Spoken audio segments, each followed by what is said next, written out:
So CBS put out an article. I think it was Tom Fornelli, the guy from Cover Three. If anybody here watches them, I like Cover Three. They do a pretty good job.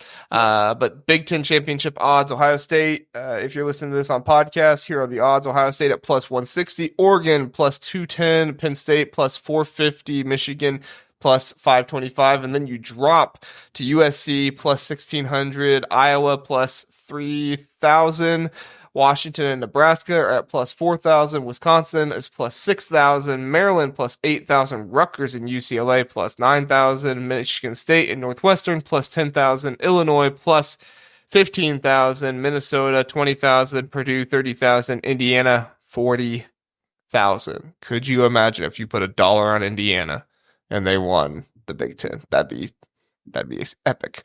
All Zach, we'll go to Netty train. Yeah. First work is gonna pay off my house. Zach, what are your thoughts on these championship odds here? I mean, I maybe put $1 on Indiana. Maybe no. I was actually $4. Yeah, I was gonna say it's ironic. Here's another list with Ohio State number one. Just to I didn't make this one. I just put it on a graphic. I know, but you put it on a graphic, so it counts. I mean, I think that the top four makes sense. I am a little surprised by the gap between Michigan and USC. Not because I think USC belongs, but I feel like name recognition, as well as I expected people to think that Michigan was going to drop off hard. And I think actually public sentiment is that Michigan is going to be right there in the thick of it. And that surprises me. But like, I'm surprised, but I'm not surprised because I think the more and more I listen, like I think Lindy's just came out with their All-American list. Michigan tops it with 3. And I think, Kenneth Grant, Mason Graham, and Will Johnson. And Donovan Edwards was on there.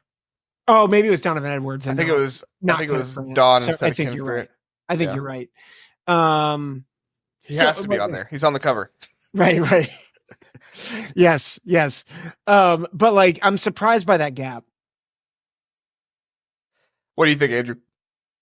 Yeah, I'm kind of in the same boat. I think that similar to the rankings recruiting list, I think this all kind of makes sense. Ohio State 1, Oregon 2, Penn State and Michigan, kind of like a coin flip sort of deal before. I am surprised, like Zach is, about the gap between Michigan and USC, just because you never know, like with Lincoln Riley and the talent that they're able to develop at quarterback, like what could occur. What I do find kind of interesting is the odds for Washington, given, all the churn that they've had to experience over the past handful of months, and compounding that with their recruiting rankings and stuff like that. So I just kind of find that interesting as well. But the rest I kind of find, pretty par for the course. Yeah, I think Washington's kind of like your worst bet in this situation. Obviously, somebody at 4,000 odds is not, something you want to aim at and go for. But I tend to agree, as somebody who has, an entire offensive line coming in and switching in. I think Andrew just put it in the chat. Washington only returns 2 starters. Like, I like what they did in the transfer portal, but by no means am I picking them to win the Big Ten or anything like that. I think there's a chance they could finish in the top 25 at the end of the year. A chance. I'm not going to predict it to happen, but it could be there. When I look at this, I am pretty surprised at how Washington and Nebraska are the same. Like, Washington and just coming off that win, and then with Nebraska, because of their hype and the recruiting and all that stuff, like putting them in the same spot there. I guess I shouldn't say I'm surprised. Like, I just think it's a little ironic. Like, Washington was all the way up, Nebraska was all the way down. Like, they meet in the middle someplace. Like, I don't know. I just find it a little a little comical. I do want to get you guys' thoughts, not asking you if you're making this bet or anything like that, but if there is a team here that, say you want to just go hard with Big Ten championship odds and bet on somebody, a real sleeper this year, somebody that's not in the top 4, if you had to put some money down on them, like I forced you and I told you I'm going to strangle you to death if you don't put money down on them. I wouldn't do that to you, Zach, but just hypothetical. Okay. You would do that to me, I guess. Yeah, well, no, I wouldn't do it to you, Andrew. Not yet. But Zach, if there was somebody on here, kind of like a long shot bet, if you were going to make one, who would be your long shot bet here? I'm so curious if Andrew and I have the same one. I think we might. I have Iowa, and it's you guys have been giving Iowa a lot of love here this podcast. Well, their schedule is Charmin soft, man. Like, and like I think there is a pathway for Iowa to win the Big Ten. It's not a, it's a narrow path. It's a very narrow path, but similar to like 2002, when Iowa won a share of the Big Ten with Ohio State. Ohio State was the national champions that year. They avoided Ohio State. Obviously, they didn't have to play they didn't have to play a Big Ten championship game, but the schedule was favorable, and they certainly were good enough. They had enough on offense to win some key games. And I think their defense is going to be nasty. I think offensively, the line's going to be better. I think McNamara, I know Yankee. If he can make a few throws and you get someone in the Big Ten championship game that might be compromised, whether it be by injury or just you play a harder schedule, or dare I say, Ohio State is elated that they finally beat Michigan in 4 years, and then they look past Iowa. They just all show up to the Big Ten championship drunk or something like that. I mean, listen, 2017, man. JT Barrett had the game of his life against Penn State, and then all of a sudden he throws 4 picks, and we get smoked. That game still haunts me. So I'm not saying it'll happen, but I think the best shot for it is Iowa. All right, Iowa. Andrew, are you the same? Are you picking Iowa as well? I am picking Iowa. Yeah, if I had to go outside the top 4, and I have a lot of the same thoughts. The reason put Iowa logos next to both of you guys here. Yeah, I mean that's the thing. Like, I dog on Iowa a lot. Like, if you listen to our podcast, like when Penn State played Iowa, oh man, that was just like a 30-minute just celebration of just laying the smackdown on them. But yeah, I agree with Zach. In terms of their schedule, I like Iowa's chances to win possibly 10 games or more this season. I think that matchup against Ohio State on October 5th could loom very large. But when you start to look at beyond the schedule, they're going to be returning a top level defense. There's a good deal of their production that's going to be returning from last year. They finally unshackled themselves from Brian Ferentz on the offensive side, brought in Tim Lester, who has a decent history of offensive success at his previous stops. And, when I think about the next iteration of the Iowa offense, it's that they don't have to be 2019 LSU. Like, they don't have to be elite. They just have to be marginally better than they were before. They just have to be average. And then their defense is going to carry them a long way. They need to just not be put on the field every 30 seconds because the offense goes 3 and out. Like, that's the pathway for improvement for Iowa. And thankfully that bar is very low. So I think that they can certainly get there. So yeah, like I said, I mean, I like their chances to win 10 games. Maybe there's some coin flips in there against like Wisconsin, maybe Nebraska is going to be awesome, based on some of these odds and everything. But yeah, I think there's, I think Iowa has the chance to make some noise. I think I love this comment from hold on 1 second. I love this comment from PSU Mish. What is Iowa ranked if they go 11-1 and lose 63-0 to Ohio State? LOL. Unfortunately, I could actually see that happening. Go ahead, Zach. I think they'd be like 15th or something like that. Yeah. But I think to your point, Andrew, Nebraska, even if they're good, Nebraska's got to go to them. Wisconsin's got to go to them. So like their toughest games outside of Ohio State are at home. And so, yeah, it's the exercise is who is the long shot that could win, not who's going to win the Big Ten. And so for all the people in the comments saying, oh, you guys are Iowa homers. No, I'm just saying, like, you look at the rest of the list. We just talked about, we're not picking Washington. Like, we're just Washington, I don't think has a prayer. And that's not because I don't think they might be a good football team this year. Too much turnover. The schedule's hard. Nebraska, it's the same thing. Like, I think Nebraska is going to be really good this year, but the schedule is not favorable. Iowa's is favorable. And I think, if I really appreciate what you're saying, Andrew, about average.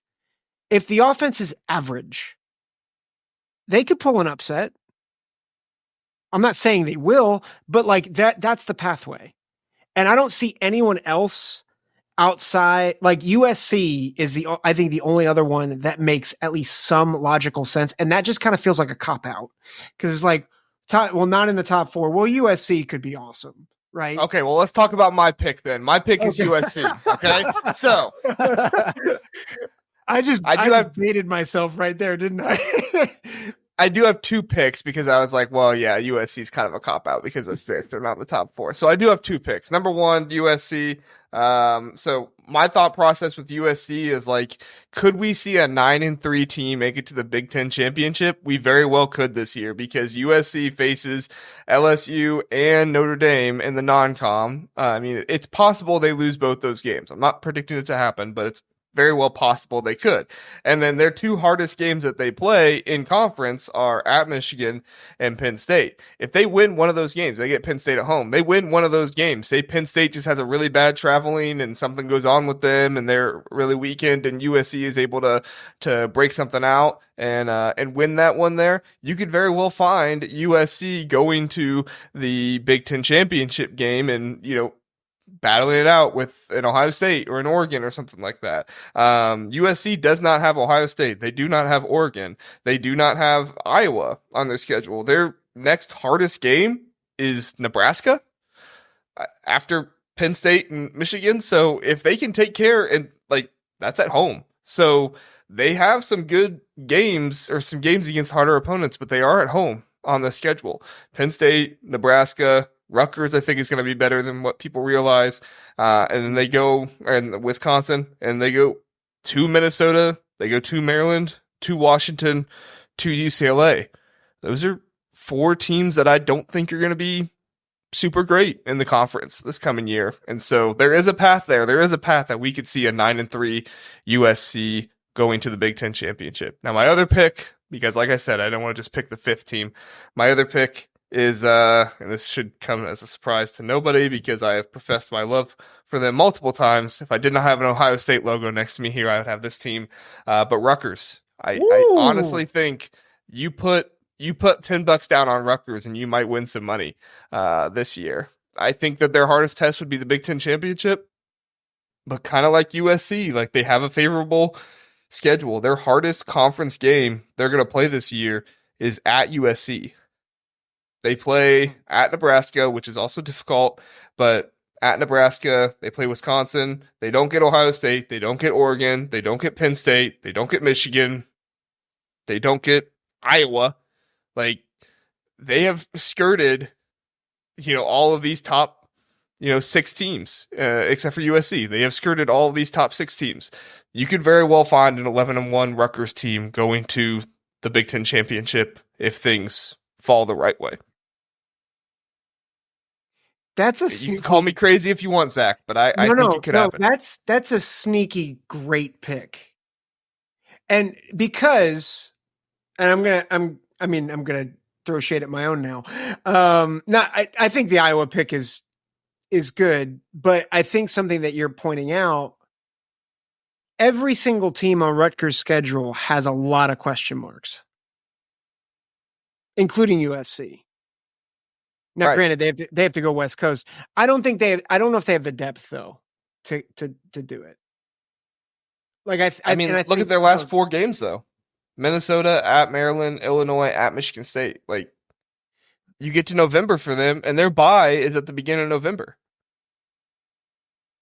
This is a super good schedule for Rutgers. Don't be surprised if Rutgers wins 10 games this year. I do think 8-9 wins is very, very doable, and I would not be shocked if they got to 10. I don't think they will. But that'll be interesting when we start talking about season projections. Andrew, what are your thoughts on this? Yeah, I mean, honestly, I'm still reeling on the idea that Rutgers could win the Big Ten. I feel like I'm, having an out of body experience, but, no, I think this is, interesting. Cause it's just so tough to say, like, with just how some of these games could go. You can make the case for like a handful of these teams, especially if some of these top heavy teams start beating each other up, like, who knows? Are you calling for Rutgers and Iowa Big Ten championship game? If that happens, imagine how mad CBS would be. Yeah. Our first Big Ten championship game, and we got Rutgers and Iowa. Oh my God, yeah. Like in the season when we get Oregon, USC, and Washington, the national runner-up, we get Rutgers and Iowa in the Big Ten title game. That'd be like a fever fantastic dream. Oh, my Big Ten heart would be so happy. Gus Johnson would make that exciting. Oh my gosh! Well, Gus Johnson won't be on it because he's Is it CBS this year? Oh, yeah, but it'll be Brad Nessler then. Yeah, it's CBS this year. Correct me if I'm wrong, but it's CBS this year, Fox next year, NBC the year after that, and then I think it goes back to CBS, Fox, CBS one more time. I think. I know Fox gets most of them, but yeah. I think it's so funny.